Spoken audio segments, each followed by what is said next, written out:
All right, so to write your name in hieroglyphics, I want you to think of it as a new language. Ancient Egyptian is not English. They did not have all the same sounds. They did not have the same letters.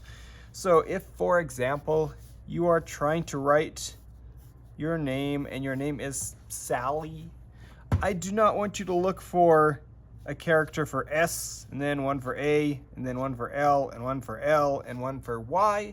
I want you to think about the sounds of your name instead. We're looking for some sound in Egyptian that says S or Sa. And conveniently, if we look through our charts, there is a character for Sa. It's this funny water bird. So you would carefully, looking at that, draw it out to the best of your abilities. It doesn't have to be perfect. If you look at a lot of hieroglyphics, you'll see that each writer kind of added their own artistic style to the characters because they were pictures as well as being sounds. So there's a Sa. It's not Sa like Sally, but it's as close as we're going to get. Then when we look at the L for L sound, as we search through the different pages, you are going to find that it is a lion for the L sound. If that looks super complicated, don't overcomplicate it. Remember, you're artists. You're learning how to break things down into shapes. So if you just draw like a lion's body and you're drawing light and a lion's head and a lion's nose and a lion's mane, and then you add in the legs as separate things, and then you can kind of darken up the shapes that you've got so it looks right.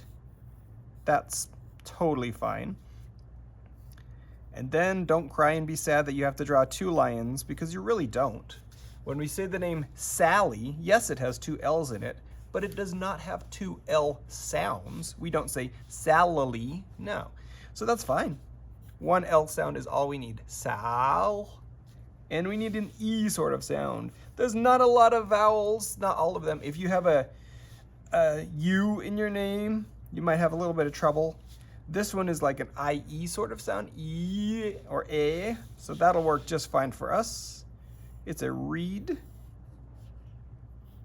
Beautiful. We can add some decoration in there. So, Sally. That'll be your Egyptian name if you are Sally. You don't need to overcomplicate it or stress about it too much. And if we look at, I know there's a reed on here somewhere else. There we go, like an I sounding reed. That is drawn a little bit different from that one. So again, you can add a little bit of artistic interpretation to your hieroglyphics, but you're going to want to write your name out clearly using the different papers that I've given you.